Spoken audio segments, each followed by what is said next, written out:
Dear students, तो genius point के Lucent MCQ series के एक और नए वीडियो में आपका स्वागत है। तो आज का हमारा टॉपिक है सिंधु घाटी सभ्यता। तो आज के इस टॉपिक में हम 50 एमसीक्यू क्वेश्चन हम सॉल्व करेंगे। ये 50 एमसीक्यू क्वेश्चन आपके एग्जाम के लिए बहुत ही ज़्यादा इंपॉर्टेंट होने वाला है। तो चलिए आज का वीडियो स्टार्ट करते हैं और पहला क्वेश्चन हम देखते हैं।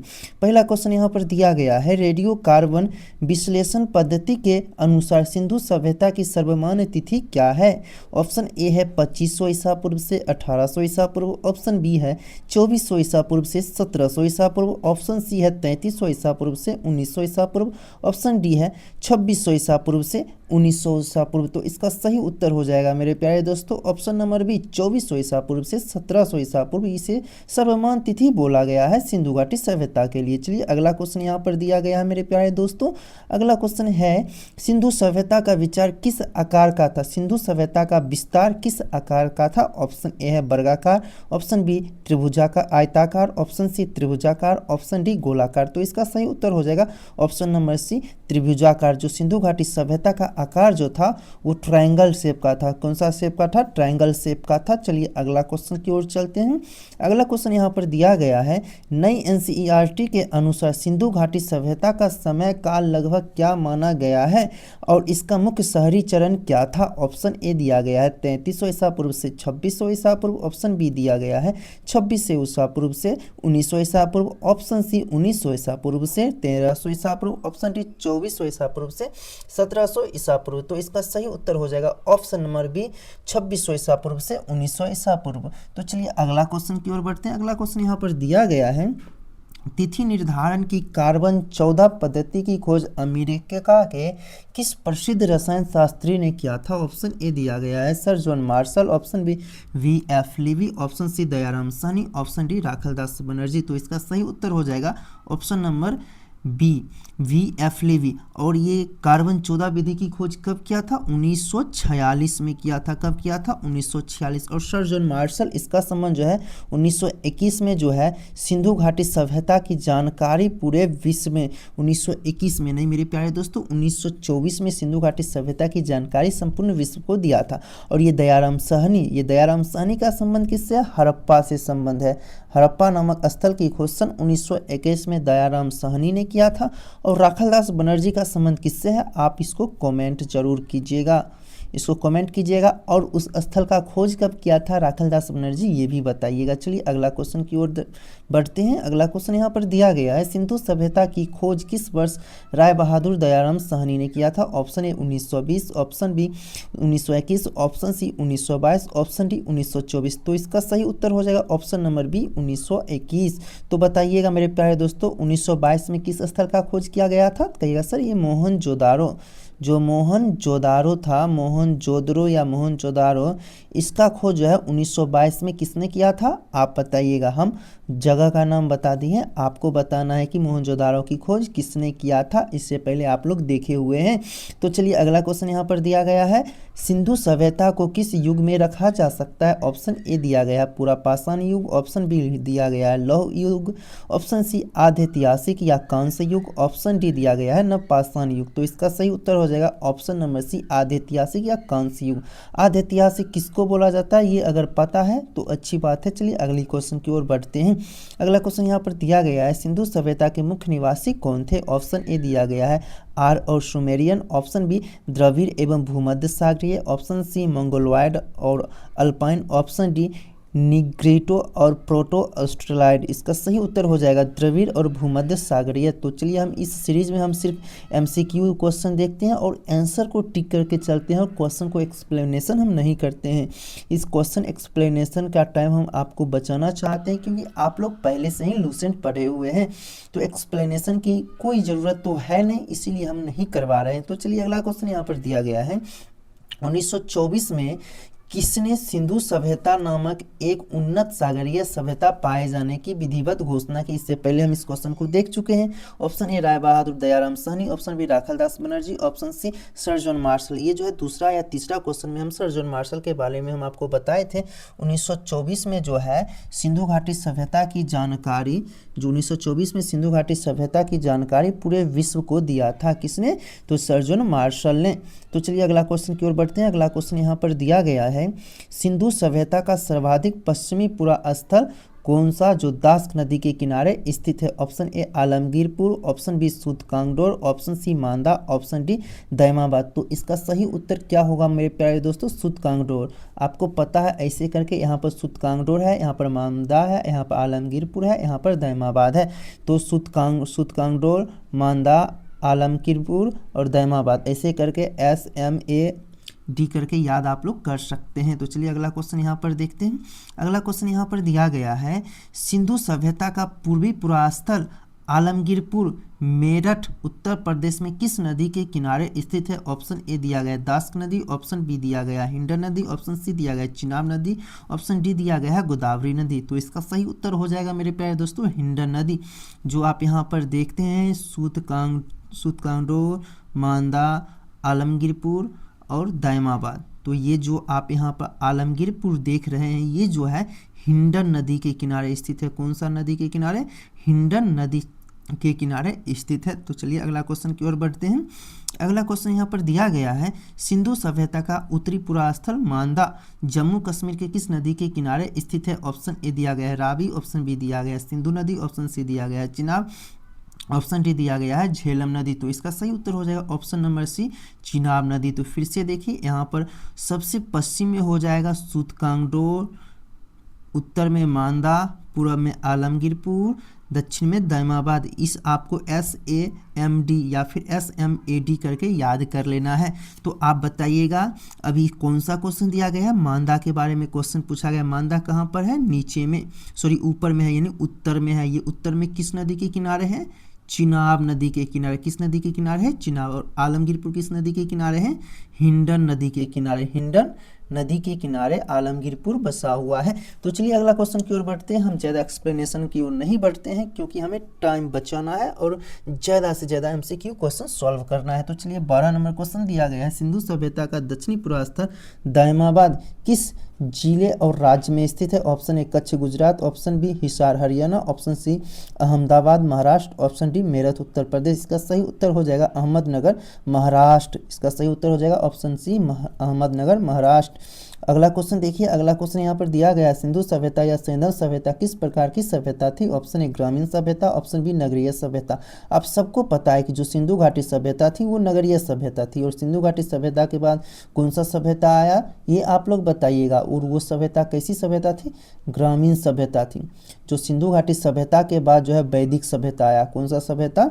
वैदिक सभ्यता, जो पूरी तरह जो है ग्रामीण सभ्यता थी। तो चलिए अगला क्वेश्चन की ओर बढ़ते हैं। अगला क्वेश्चन यहाँ पर दिया गया है, सैंधव सभ्यता से प्राप्त परिपक्व अवस्था वाले स्थलों में कितने ही बड़े नगर की संख्या दी गई है? देखिए इस क्वेश्चन का समझिए, इस क्वेश्चन क्या बोला जा रहा है।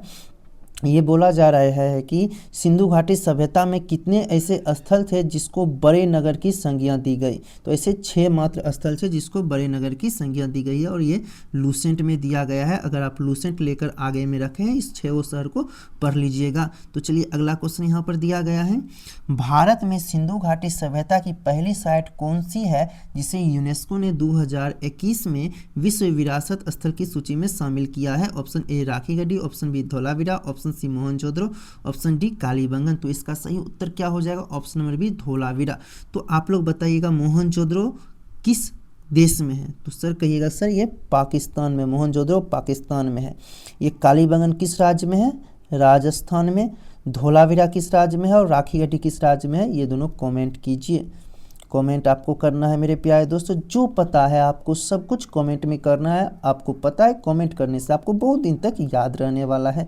तो अगला क्वेश्चन यहाँ पर देखिएगा, स्वतंत्रता प्राप्ति के पश्चात हड़प्पा संस्कृति के सर्वाधिक स्थल भारत के किस राज्य में खोजे गए? Option A Rajasthan, option B Punjab, option C Haryana, option D Gujarat. तो इसका सही उत्तर हो जाएगा ऑप्शन नंबर डी गुजरात। जो हमें स्वतंत्रता 1947 में प्राप्त हुआ था। इस स्वतंत्रता के बाद, इस स्वतंत्रता प्राप्ति के बाद सबसे ज़्यादा स्थल हमें गुजरात में ही खोजा गया। तो चलिए अगला क्वेश्चन यहाँ पर दिया गया है, सिंधु सभ्यता का सबसे बड़ा स्थल कौन सा है? Option A Harappa, option B Mohenjodaro, option C Rakhigarhi, option D Dholavira. तो इसका सही उत्तर क्या हो जाएगा मेरे प्यारे दोस्तों? इसका सही उत्तर होगा मेरे प्यारे दोस्तों मोहनजोदड़ो। मोहनजोदड़ो सिंधु सभ्यता की सबसे बड़ी स्थल थी। और सबसे पहली स्थल हड़प्पा, हड़प्पा पहली स्थल 1921 में खोजा गया था राय बहादुर दयाराम साहनी के द्वारा। मोहनजोदारो 1922 में खोजा गया था। तो चलिए अगला क्वेश्चन की ओर बढ़ते हैं। अगला क्वेश्चन यहाँ पर दिया गया है, भारत में स्थित सिंधु घाटी सभ्यता का सबसे बड़ा स्थल कौन सा है जो हरियाणा के हिसार जिले में स्थित है? Option A Lothal, option B Rakhigarhi, option C Banawali, option D Mitathal. तो इसका सही उत्तर क्या हो जाएगा मेरे प्यारे दोस्तों? राखीगढ़ी हमारे भारत में सबसे बड़ा स्थल, हमारे भारत में सिंधु घाटी सभ्यता के सबसे बड़ा स्थल जो है राखीगढ़ी ही था। राखीगढ़ी था सबसे बड़ा स्थल। तो बताइएगा मेरे प्यारे दोस्तों राखीगढ़ी कहाँ पर था? हरियाणा, एचआर हरियाणा के हिसार में। ये लोथल के कहाँ पर है? भोगवा नदी के किनारे। लोथल किस नदी के किनारे है? भोगवा नदी के किनारे। कहाँ पर स्थित है लोथल? ये गुजरात में स्थित है। तो चलिए अगला क्वेश्चन की ओर बढ़ते हैं। अगला क्वेश्चन यहाँ पर देखिएगा 19 नंबर क्वेश्चन है, निम्न में से कौन से स्थल सिंधु सभ्यता के बंदरगाह थे? Option A Kalibangan Ropar, option B Lothal सुतकोदता।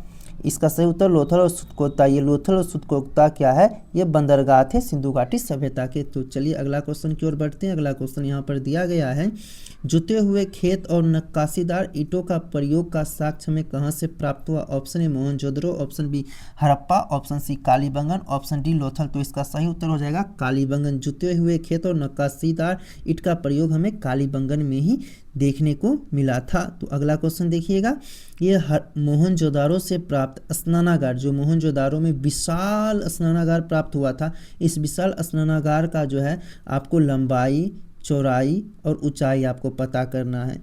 इस विशाल स्नानागार का जो लंबाई है 11.88 मीटर जो यहाँ पर दिया गया है, और इसका चौड़ाई जो है 7.01 मीटर और ऊंचाई जो है यानी गहराई जो है 2.43 मीटर दिया गया है। तो चलिए अगला क्वेश्चन की ओर बढ़िएगा। अगला क्वेश्चन यहाँ पर दिया गया है, अग्निकुंड या यज्ञ वेदी के साक्ष्य हमें कहाँ से प्राप्त हुए? ऑप्शन ए दिया गया है हड़प्पा और मोहनजोदारो, ऑप्शन बी दिया गया है लोथल एवं कालीबंगन, ऑप्शन सी दिया गया है बनवाली और रोपर, ऑप्शन डी दिया गया है सुतकोदता और धोलावीरा। तो इसका सही उत्तर हो जाएगा ऑप्शन नंबर बी, जो लोथल एवं कालीबंगन है, इस दोनों स्थल से हमें जो है यज्ञ वेदी हमें प्राप्त हुई थी। आपको बता दें मेरे प्यारे दोस्तों, ये जो लोथल है ये गुजरात में स्थित है और ये कालीबंगन जो है ये राजस्थान में स्थित है। तो चलिए अगला क्वेश्चन की ओर बढ़ते हैं। अगला क्वेश्चन यहाँ पर दिया गया है, मोहनजोदारो से प्राप्त यहाँ पर अगला क्वेश्चन दिया गया है, मोहनजोदारो से प्राप्त एक सील पर 3 मुख वाले किस देवता की मूर्ति मिली है? चलिए यहाँ पर क्वेश्चन में ही आंसर दे दिया गया है पशुपतिनाथ। आप सबको पता है पशुपतिनाथ किसको बोला जाता है? शिव। और सावन आने वाला है तो शिव का नाम जपते रहिए और मस्त रहिए। तो चलिए अगला क्वेश्चन की ओर बढ़िए। अगला क्वेश्चन यहाँ पर दिया गया है, मोहनजोदारो के पशुपतिनाथ की मूर्ति के चारों ओर कौन कौन से पशु विराजमान थे? तो हमारे ये जो हड़प्पा सभ्यता में मोहनजोदारो से पशुपति जी का जो मूर्ति मिला है वो मुहर में चारों ओर जो है कौन कौन से जानवर का चित्र बना हुआ है ये आपको बताना है। तो वो जानवर में हो जाएगा हाथी होगा, गेंडा होगा, चीता होगा और भैंसा होगा। हाथी, गेंडा, चीता, भैंसा ये 4 जानवर उस मोहर पर उत्कीर्णित थे। तो चलिए अगला क्वेश्चन की ओर बढ़ते हैं। अगला क्वेश्चन यहाँ पर दिया गया है, नर्तकी की एक कांस्य मूर्ति कहाँ से मिली? ऑप्शन ए दिया गया हड़प्पा, ऑप्शन बी दिया गया Mohenjodaro, option C Lothal, option D दिया गया है चन्हूदरो। तो इसका सही उत्तर हो जाएगा मेरे प्यारे दोस्तों ऑप्शन नंबर बी मोहनजोदारो। तो चलिए अगला क्वेश्चन की ओर बढ़ते हैं। अगला क्वेश्चन यहाँ पर दिया गया है, हड़प्पा की मोहरों पर सबसे अधिक किस पशु का अंकन मिलता है? ऑप्शन ए दिया गया है एक श्रृंगी वाले पशु, एक श्रृंगी पशु, ऑप्शन बी कुबर वाला सांड, ऑप्शन सी दिया गया है शेर, ऑप्शन डी दिया गया है हाथी। तो इसका सही उत्तर हो जाएगा ऑप्शन नंबर ए एक श्रृंगी वाली पशु। क्वेश्चन नंबर 17 दिया गया है, मनके बनाने की कारखाने कहाँ से मिली? ऑप्शन ए लोथल एवं चन्हूदरो, ऑप्शन बी कालीबंगन एवं रोपर, ऑप्शन सी हड़प्पा और मोहनजोदारो, ऑप्शन डी धोलावीरा एवं सूतकोटता। तो इसका सही उत्तर हो जाएगा कालीबंगन एवं रोपर। कालीबंगन एवं रोपर से हमें मनके बनाने की कारखाने हमें मिली थी। मनके बनाने की कारखाने हमें कालीबंगन एवं रोपर से प्राप्त हुई थी। तो चलिए अगला क्वेश्चन की ओर बढ़ते हैं। अगला क्वेश्चन यहाँ पर दिया गया है, सिंधु सभ्यता की लिपि किस प्रकार की लिपि थी? तो सिंधु घाटी सभ्यता की लिपि किस प्रकार की लिपि थी? ऑप्शन ए दिया गया भाव चित्रात्मक लिपि जो दाहिनी ओर से बाईं ओर लिखी जाती थी। ऑप्शन बी दिया गया ब्राह्मी लिपि, ऑप्शन सी दिया गया है खरोष्टी, ऑप्शन नंबर डी है देवनागरी लिपि। आप सबको पता है कि सिंधु घाटी सभ्यता में हमें लिखा हुआ तो प्रमाण मिला है, यानी लिखित प्रमाण तो मिला है, लेकिन इसको अभी तक पढ़ा नहीं गया। तो इसको बोला गया है कि ये जो लिपि में लिखा गया है, इस लिपि का नाम भाव चित्रात्मक लिपि है। कौन सा? भाव चित्रात्मक लिपि। तो ऑप्शन हो जाएगा ऑप्शन नंबर ए, इसका सही उत्तर होगा। तो अगला क्वेश्चन देखिए यहाँ पर मेरे प्यारे दोस्तों, सिंधु सभ्यता के लोगों ने नगरों तथा घरों के विन्यास के लिए कौन सी पद्धति अपनाई थी? इसका सही उत्तर हो जाएगा ऑप्शन नंबर डी। देखिए यहाँ पर जो है जितने भी स्थल थे, जितने भी सड़क बनाए गए थे, जितने भी घर बनाए गए थे, वो हमेशा समकोण पर कटते थे। मान लीजिए कोई सड़क इधर से जा रहा है तो दूसरा सड़क जो है सीधी आएगा और यहाँ पर 90 डिग्री का कोण बनाएगा। ऐसा नहीं है कि कोई सड़क ऐसे आकर मिल गया या फिर यहाँ पर कोई सड़क है ऐसे करके, जैसे आप लोग देखते हैं अपने इधर ऐसे आया ऐसे मिल गया, ऐसा नहीं था। हर एक 90 डिग्री पे मिल रहा था। तो चलिए अगला क्वेश्चन की ओर बढ़ते हैं। अगला क्वेश्चन यहाँ पर दिया गया है, घरों के दरवाजे और खिड़कियाँ सड़क की ओर न खुलकर पिछवाड़े की ओर खुलते थे, केवल किस नगर के घरों के दरवाजे मुख्य सड़क की ओर खुलते थे? आंसर होगा मेरे प्यारे दोस्तों लोथल होगा। देखिए हड़प्पा सभ्यता में जहाँ पर भी लोग रहा करते थे, ये लोग क्या करते थे, जैसे मान लीजिए यहाँ पर एक घर है, इस घर में यहाँ पर रोड है, आगे में रोड है, तो ये क्या करते थे, यहाँ पर ऊपर में एक छोटा सा खिड़की देते थे या नहीं भी देते थे, लेकिन इधर इस ओर यानी सड़क की ओर एक भी दरवाज़ा नहीं दिया करता था।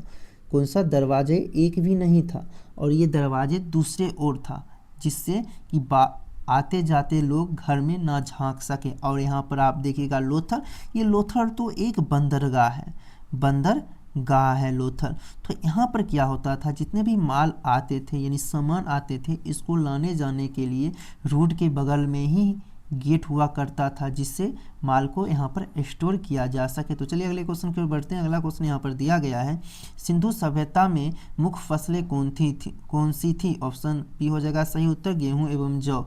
तो चलिए क्वेश्चन देखते हैं और आंसर देखते हैं और निकलते हैं। सिंधावासी मिठास के लिए किसका प्रयोग करते थे? जो सिंधावासी के लोग थे वो मिठास के लिए शहद का प्रयोग किया करते थे। इसका कौन सा आंसर हो जाएगा? Option number C. तो चलिए अगला क्वेश्चन की ओर बढ़ते हैं। अगला क्वेश्चन यहाँ पर दिया गया है, मिट्टी के बने हल का साक्ष्य कहाँ से मिला? जो मिट्टी के बने हल का साक्ष्य हमें जो है कहाँ से मिला? बनवाली से मिला। तो चलिए अगला क्वेश्चन की ओर बढ़ते हैं। अगला क्वेश्चन यहाँ पर दिया गया है, चावल के प्रथम साक्ष्य हमें कहाँ से प्राप्त हुए, जहाँ धान की खेती होने का प्रमाण भी मिलता है?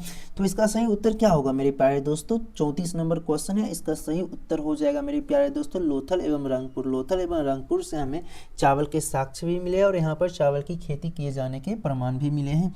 अगला क्वेश्चन देखिएगा मेरे प्यारे दोस्तों, सूतकोदता, कालीबंगन एवं लोथल से किस सैंधव काली जीव के अस्थि पंजर मिले हैं? इस तीनों स्थल से एक घोड़ा के अस्थि पंजर मिले हैं।